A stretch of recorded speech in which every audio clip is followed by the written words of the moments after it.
En un rincón olvidado del sistema tributario mexicano, donde los bytes y los algoritmos se mezclan con el miedo, nació una leyenda que pocos se atreven a mencionar: el expediente 49 bis. Todo comenzó en septiembre de 2025, cuando el Congreso aprobó el paquete económico 2026, incluyendo una reforma que daría al SAT poderes casi sobrenaturales. La historia sigue a Evaristo, un contador independiente que por años había emitido comprobantes fiscales a sus clientes. Eran documentos impecables, generados y certificados por el mismo Rey de las Tinieblas, hasta que llegó ella, la Auditoría 49 bis.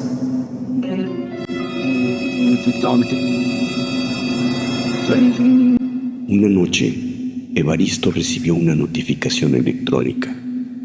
Su remitente, el demonio mayor, decía con letra tenebrosa: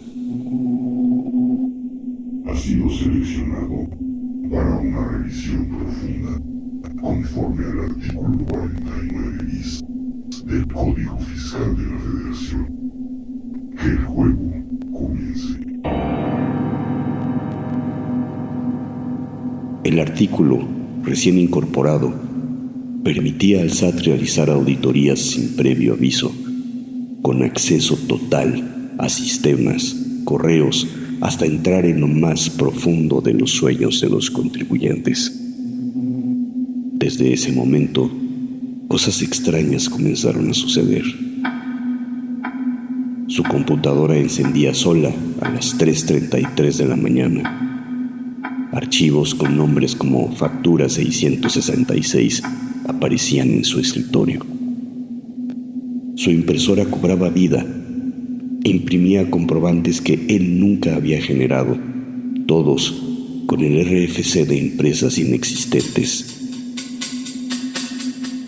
Evaristo intentó borrar los archivos, pero cada vez que lo hacía, aparecían más. El SAT ya no era una institución, era una presencia, un ente digital que lo observaba todo, desde cada dispositivo, cada plataforma, cada red, cada nube. Una madrugada, Evaristo decidió enfrentar su miedo. Abrió el expediente 49 bis que había sido adjuntado en la notificación. Dentro encontró una lista de todos los comprobantes que el Señor de las Tinieblas presumía falsos. Cada uno marcado con una fecha y una hora futura. En el último de ellos se podía leer: Factura final, 31 de octubre 2026, 0 horas. Sanción: prisión preventiva oficiosa. Evaristo desapareció esa noche. Su oficina quedó intacta, excepto por una factura en el suelo. El folio decía SAT 66649 bis. Desde entonces, los contadores, quienes conocieron a Evaristo, aseguran que cuando trabajan de madrugada, a las 3:33, se puede escuchar un susurro.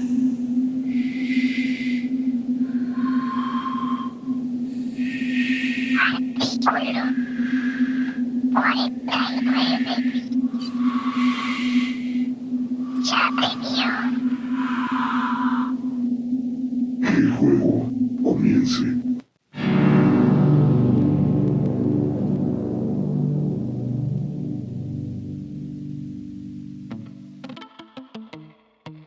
Hola amigos, bienvenidos al episodio de Terror de Sal y Pimienta Fiscal.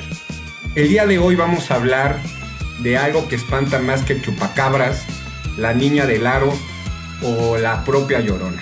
Hoy vamos a hablar del famoso tema de los comprobantes falsos que se va a implementar para el ejercicio de 2026. Y para esto tengo a dos invitados de lujo que pues el día de hoy van a tratar de no asustarnos tanto, pero es un tema que definitivamente tenemos que cuidar y nos puede generar mucho miedo para el próximo año. Conmigo está Carlos Ibáñez y Dolores Salas, socios del despacho Digital Signature, y nosotros les contaremos esta historia de terror.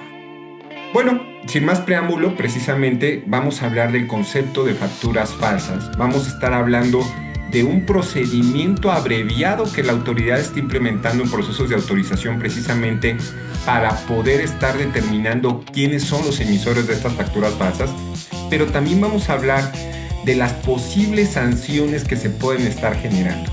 Y como ustedes van a ver, pues este tema sí se pone de bastante miedo. Es un tema que tenemos que cuidar en particular en nuestras empresas. Como contadores tenemos que poner también especial cuidado también en cómo viene esta propuesta de reforma que pues, ya es un hecho, que ya está implementada, permítanme decirlo, ya es una promesa cantada. Y pues sin más preámbulo, pues bienvenidos Carlos, Lolita, y me gustaría, Lolita, si nos pudieras platicar un poco sobre precisamente este nuevo requisito en las facturas de los comprobantes falsos. Muchas gracias, Toño, por la presentación. Es un gusto compartir nuevamente este espacio aquí con Carlos, aquí compañeros del despacho de Digital Signature, y como ya bien lo mencionas, pues el día de hoy traemos historias de terror. Historias que se han venido platicando y que han venido sembrando en los contribuyentes esta inquietud y esta angustia de qué es lo que va a pasar en el 2026, ¿no? Ya lo hemos visto a través de diferentes foros, algunos otros colegas que han estado tocando el tema justamente de los falsos comprobantes fiscales. Y pues bien, la novedad que trae esta reforma, este nuevo paquete terrorífico que vamos a vivir y que vamos a tener que sufrir en el 2026, pues es justamente este nuevo requisito a los comprobantes fiscales. ¿Cuál es el nuevo requisito? Pues ahora la autoridad, y con la aprobación ya del Senado, nos dicen que los comprobantes fiscales deberán de cumplir con el requisito de amparar operaciones verdaderas, operaciones existentes y actos jurídicos reales. ¿Qué son verdaderos? ¿Qué son reales? ¿O qué es existente? Pues inclusive aquí podría yo traer un libro de filosofía y empezar a platicar desde los tiempos de los presocráticos qué se entiende por verdad, qué se entiende por realidad, y nos podríamos llevar aquí mucho tiempo, el tiempo que quizás los legisladores no se tuvieron la calma para hacerlo, pero hablar de temas reales, de qué es verdad y qué es existente, pues hay mucho que discutir, ¿no?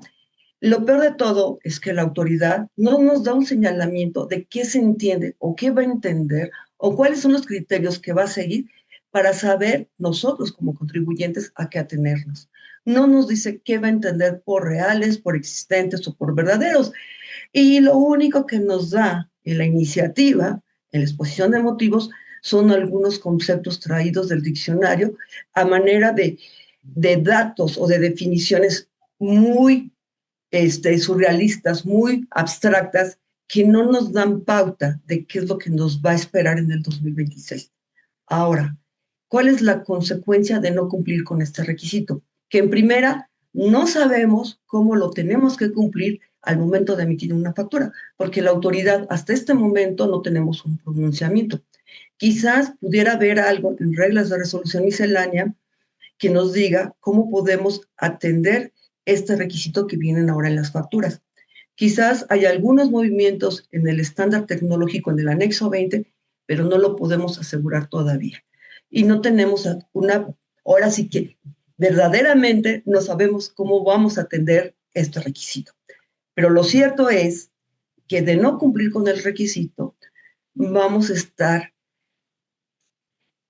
nuestros comprobantes se van a considerar comprobantes falsos, es decir, falsos comprobantes fiscales. Así lo denomina la autoridad, así viene la iniciativa y así es como se va a quedar ya en el Código Fiscal de la Federación. Y pues aquí entramos mucho a debate porque pues no tenemos esa orientación que nos diga cómo vamos a suplir este requisito y cuáles serían los criterios para considerar cuándo este comprobante se puede considerar falso.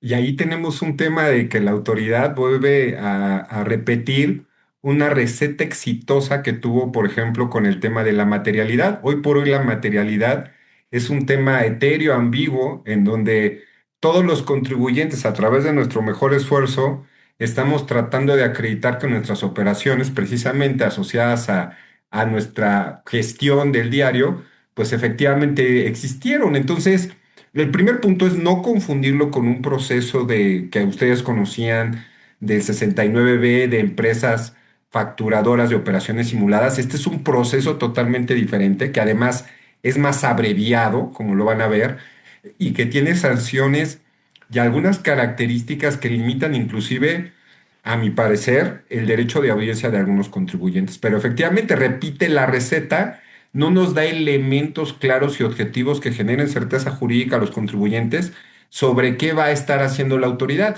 Y mucho más allá, cómo va a acudir con los contribuyentes bajo la presunción de que están emitiendo comprobantes falsos. Ahí es todo un tema en donde posiblemente, y permítanme decirlo, teorizando la autoridad, en vez de irse a un proceso largo del 69B y de materialidad, pues va a buscar estos procedimientos acortados y en vez de pronunciar sobre qué esa empresa es un EFO, pues posiblemente por la vinculación que hay entre empresas, en vez de iniciar este tipo de procedimientos, se vaya este procedimiento abreviado de comprobantes falsos, ¿no? Tenemos ahí mucho que ver, pero me gustaría precisamente que habláramos sobre el tuétano de este dolor, de estos procesos de auditoría y lo que le va a implicar, permíteme decirlo, Carlos, tanto a los emisores como a los receptores de las facturas, porque si bien podemos pensar que el más afectado es el emisor de facturas que le puedan cuestionar que sus comprobantes son falsos, advertimos que el más perjudicado podemos ser los receptores de esas facturas. Y entonces también, pues tenemos que tomar en cuenta nosotros como receptores de facturas qué medidas preventivas, que ya comentaremos posiblemente al final, podemos tomar para evitar este tipo de situaciones. Pero sin más preámbulos, por favor, háblanos de este procedimiento de verificación del terror, por favor, Carlos. Claro que sí, Toño, con mucho gusto. Mira, eh, efectivamente, como lo comentas, pues ya ha habido otra historia de terror, ¿no? En 2014, cuando se incorpora el tema de materialidad, y pues se repite un poco la historia, pero yo te diría más terrorífica. Y ahorita les explico por qué. Para verificar la autoridad, este nuevo requisito que ya nos comentó Lolita, que es que los comprobantes fiscales amparen operaciones existentes, verdaderas y actos jurídicos reales, que se traduce en requisitos de fondo, es decir, es un tema sustantivo, ¿sí? Verificar algo de fondo, que no tendrá que basarse solamente a un punto, a un requisito de forma que se plasme en el comprobante, creo yo. ¿Por qué? Porque para demostrar que una operación es real existente, pues hay que adminicularlo con toda la documentación y toda la operación en sí, desde contratos, registros contables, depósitos bancarios, estados de cuenta y demás documentación que dé soporte a esta operación. La autoridad, en la propuesta que se envía al Congreso de la Unión, establece un nuevo procedimiento de visita domiciliaria.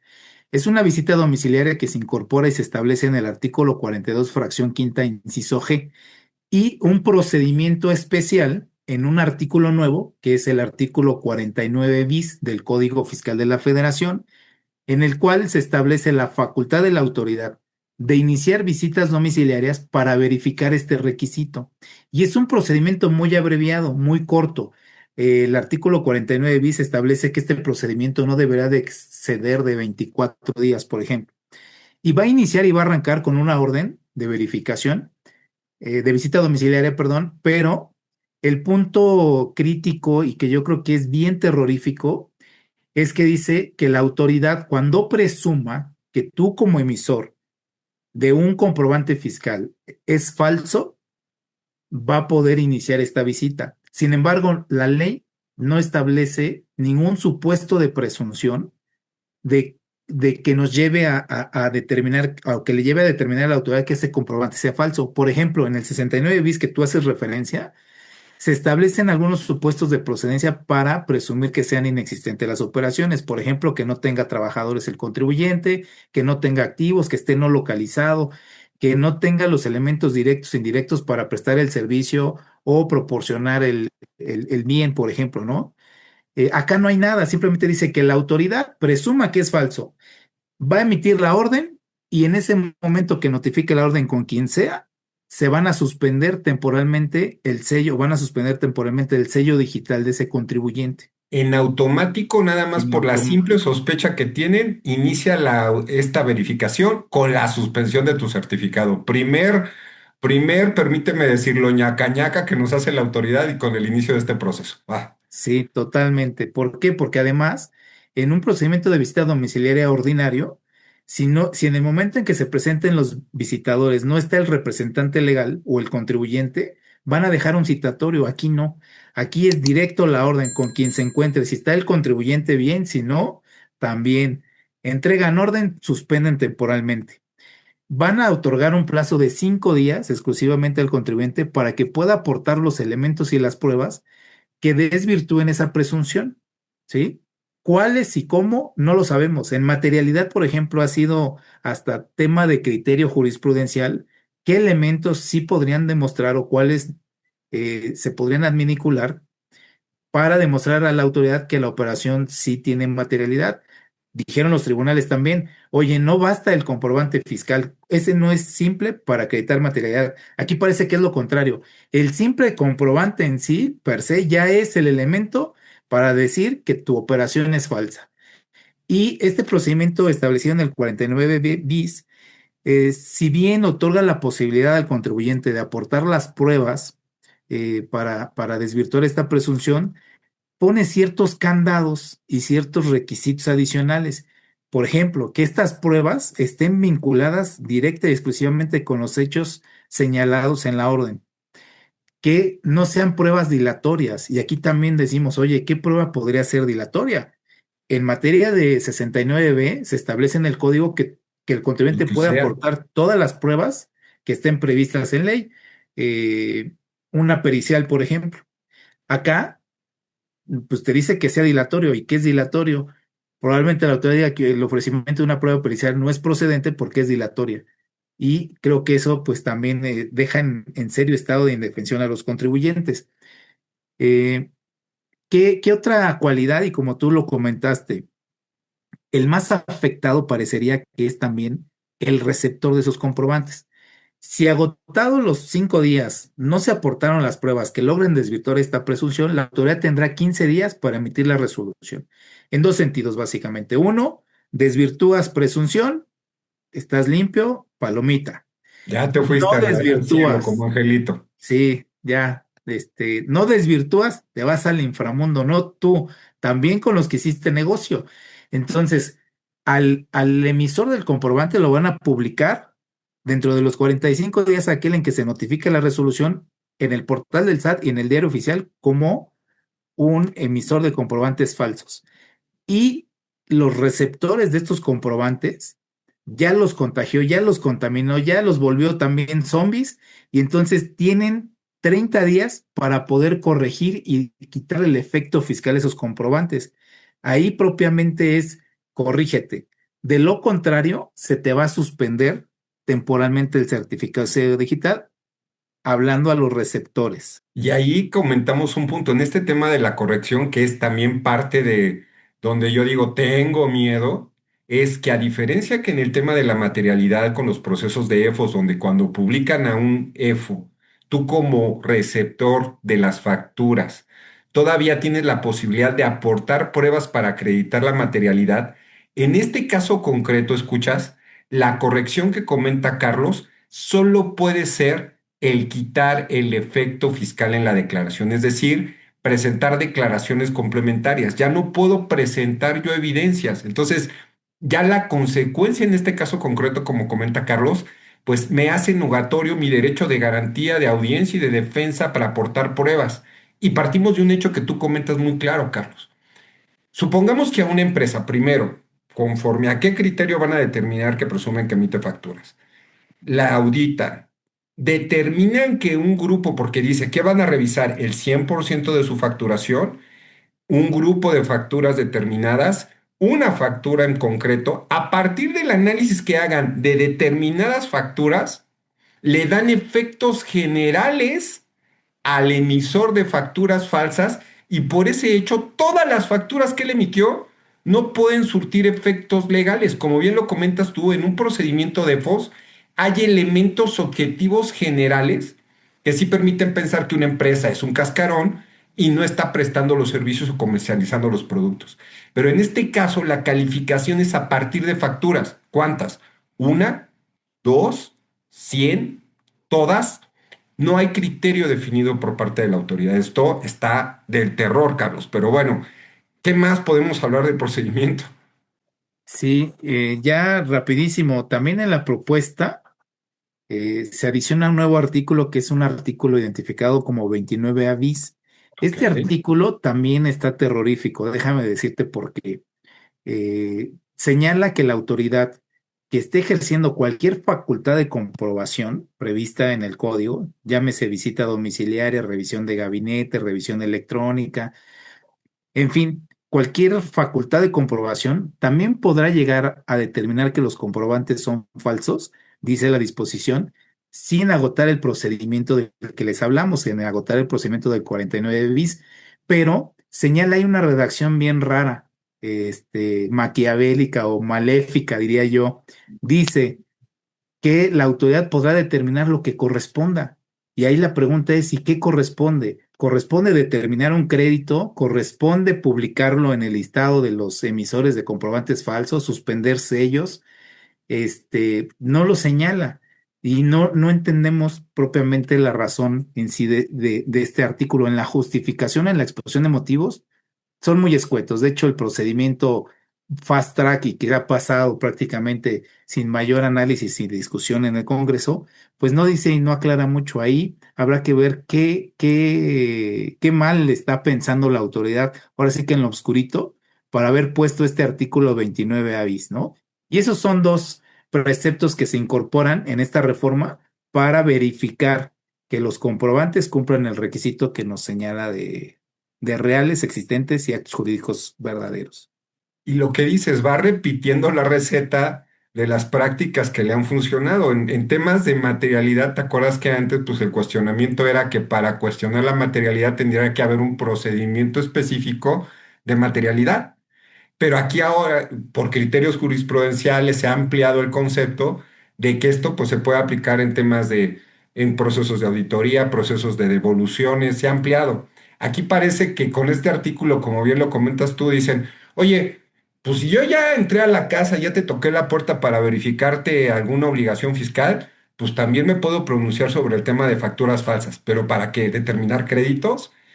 O publicarte aunque no sigas el procedimiento del 49 bis, o como bien dices tú, exigirle a los receptores este tipo, ahí la ambigüedad y la falta de certeza jurídica pues empieza a ponernos a temblar las piernas y creo que da más miedo que el coco. Y perdónenme que haga o satirice con este tema, pero pues vamos a asustar más a nuestros escuchas. Digo, y lo hacemos con cariño, no lo hacemos en mala onda.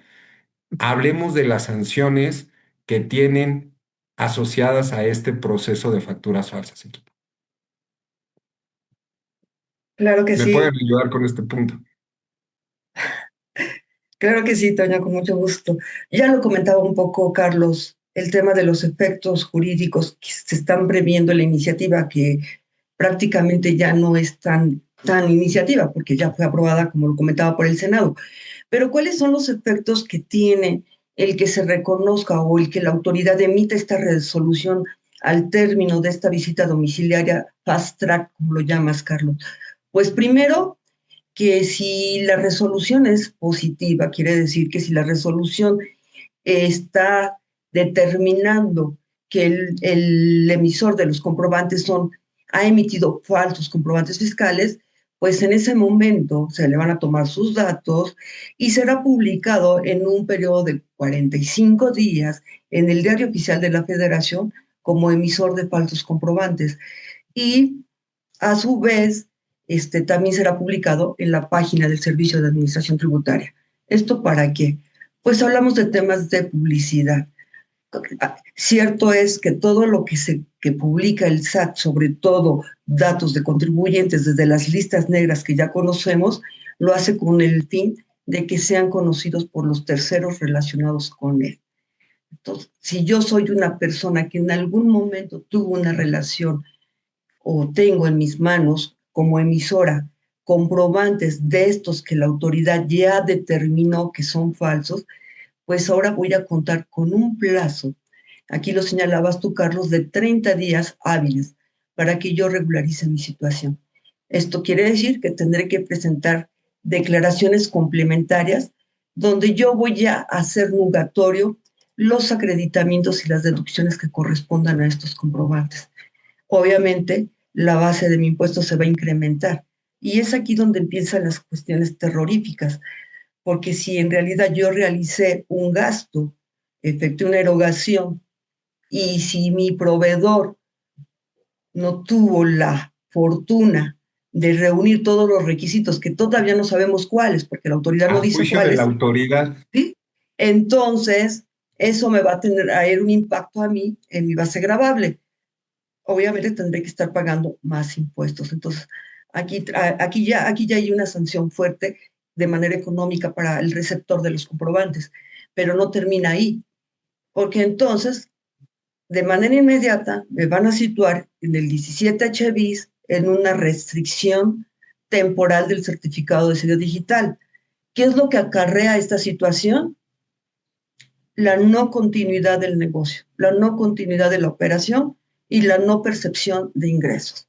Si tuviera yo en ese momento que estar sacando una factura porque alguno de mis clientes me lo está solicitando, no le voy a poder dar la factura. O sea, prácticamente me estoy yendo a la ruina porque no voy a seguir operando.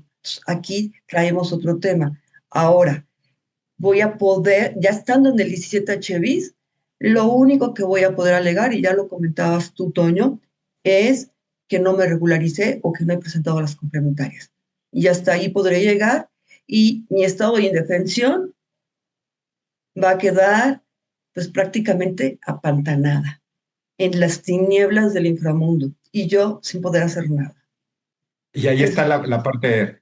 Yo en este caso ya no puedo presentar pruebas para tratar de acreditar que mis facturas que recibí y que las operaciones que pagué son reales. Solo puedo quitarle el efecto fiscal vía la presentación de una declaración complementaria. Y permítanme ser un poco coloquial. Pero me monto en mi macho, como dices tú, y digo, no, sí le voy a dar un efecto fiscal porque sí la pagué y tengo evidencia. ¿Qué crees? Aunque tengas evidencia, aunque puedas acreditar la materialidad, si tu emisor no lo acreditó, tú lo único que puedes hacer es presentar complementarias. ¿Qué pasa si no, como ya lo comentabas? Primero suspensiones temporales de certificados y luego puedes llegar a la cancelación total que solo me levantarán por la presentación de estas declaraciones complementarias. Pero, ¿eso es lo que da más miedo, Carlos? ¿O creo que tenemos por ahí algunos zombies que nos pueden llevar hasta el Averno, ¿no? Sí, es correcto, Toño. Hay todavía una parte más terrorífica que es la materia penal. Fíjate que esta historia de terror nace, y me voy un poquito al antecedente, nace desde 2014. En 2014 se envía al Congreso, en febrero del año pasado, una reforma al artículo 19 constitucional, segundo párrafo. Ese artículo habla de la prisión preventiva oficiosa, es decir, delitos que de inmediato van a tener como medida cautelar la prisión preventiva. No puede salir bajo fianza, ¿no? Y a este artículo se le incorpora el supuesto de que se esté traficando o adquiriendo, enajenando comprobantes falsos. Ahí se incorpora esta definición de comprobante falso. Esta historia de terror nació desde ahí. En ese artículo constitucional se dice, oye, comprobantes falsos. Lo malo es que se voltean y dicen, oye, ¿y qué es de comprobante falso? Es decir, tenemos un año, todo 2025, que no hay ningún tipo penal que hablara de los comprobantes falsos. En esta reforma que se envía y que entrará en vigor el 1 de enero de 2026, se modifica el artículo 113 bis del Código Fiscal para establecer el tipo y entonces ya se adecua para decir comprobante falso. Y se prevé una pena de prisión de 2 a 9 años a quien adquiera, enajene o dé efecto fiscal a un comprobante falso. Esto es, que no ampare una operación real, verdadera y acto jurídico o que ampare un acto jurídico simulado, ¿no? Prácticamente. Entonces, esta adecuación pues ya lleva al contribuyente a vivir realmente en un estado de máximo Incertidumbre. terror, de incertidumbre. ¿Por qué?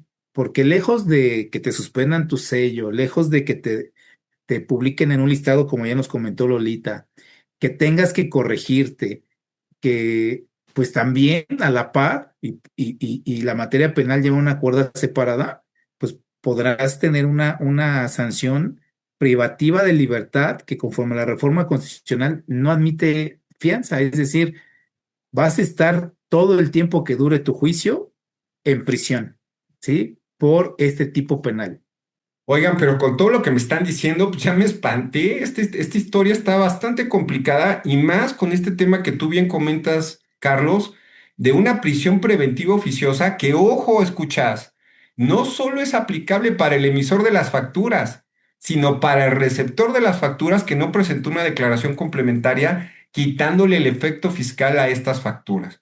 Entonces, esto es algo que tenemos que empezar a cuidar. En Digital Signature somos expertos en facturación y con mucho gusto te podemos apoyar a tomar medidas preventivas como proveedor o receptor de facturas para tratar de mitigar los riesgos de esta incertidumbre que está generando la autoridad. Pero si no somos nosotros de tu selección, queremos que conozcas esto para que te prepares, consultes, te asesores y busques la mejor solución a tu aspecto específico. Temas importantes. Si tu facturación que estás recibiendo es genérica, no tiene conceptos correctos, si inclusive tú con tus proveedores no llevas un control de cómo te están facturando tus servicios, ese es el primer hilito de la hebra donde pueden jalar facturas falsas. Tienes otros inconvenientes, inconsistencias en tus objetos sociales, contratos, altas de actividades preponderantes en el RFC, otra hebra que podemos jalar. Hay que cuidar esto, hay que buscar capacitación en nuestras áreas de facturación, hay que cuidar en nuestra área de proveeduría cómo se están dándole trazabilidad a las operaciones. Pero esto es Halloween, pero también es Día de Muertos. Y con esto cierro nuestro programa agradecido. Esperamos no causarles un infarto, pero esto es un tema de terror que tenemos que tener cuidado. Para cerrar, no se me olvida que estamos en México y por eso nos da una calaverita. La calaca fiscalizadora en las oficinas del SAT, la Catrina, se apareció. Con su laptop y su tablet, a todos lo revisó. Con ojos bien encendidos y en su Excel bien afilado, buscaba hasta los suspiros del contribuyente olvidado. A ver esos FDIs, gritaba con emoción. ¿Dónde está la conciliación y el complemento de pagos? Esto me huele a omisión. Los contadores temblaban, los empresarios sudaban y hasta el más cumplido su buzón del gremio revisaba. No es por gusto ni por vicio, es que el SAT está de oficio. Si no cuadran tus cifras, te espera el precipicio. Pero al ver tanta angustia, la calaca reflexionó. Fiscalizar es justo, pero con empatía y amor. Así que dejó un mensaje en cada declaración. Cumple bien, sé transparente y evita una sanción. Este fue Sal y Pimienta Fiscal. Nos vemos en el próximo episodio. Yo soy José Antonio Hernández. Muchas gracias por escucharnos y vernos. Hasta la próxima. Gracias por escucharnos. Esperamos que hayas disfrutado de nuestro programa de hoy, donde nuestros especialistas nos brindaron un menú fiscal delicioso y lleno de información útil. No te pierdas la próxima emisión, donde seguiremos poniendo la sal y pimienta fiscal, para conversar y degustar los temas de actualidad en materia tributaria. Esto fue Sal y Pimienta Fiscal, una producción de Digital Signature.